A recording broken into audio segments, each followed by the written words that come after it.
মুসলমান হয়ে থাকি তাহলে ওই ইহুদি নাসারদের এবং ইসরায়েলের কোনো পণ্য আমরা কিনবো না, ব্যবহার করবো না এবং বয়কট করতে হবে, বয়কট করতে হবে, বয়কট করতে হবে।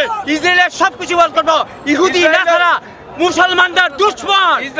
ইনশাআল্লাহ আল্লাহ মুসলমানদের সাথে আছে। আমরা আল্লাহর হুকুম মানবো, আল্লাহর নবীর তরিকায় চলবো, সারা দুনিয়ায় আল্লাহ সুবহানাহু ওয়া তাআলার দ্বীনকে আমরা কায়েম করে ছাড়বো ইনশাআল্লাহ। ইসরায়েলে যত পণ্য আছে সমস্ত পণ্য বয়কট করতে হবে। আমরা যদি মুসলমান হয়ে থাকি তাহলে ওই ইহুদি নাসারদের এবং ইসরায়েলের কোনো পণ্য আমরা কিনবো না, ব্যবহার করবো না এবং বয়কট করতে হবে, বয়কট করতে হবে, বয়কট করতে হবে।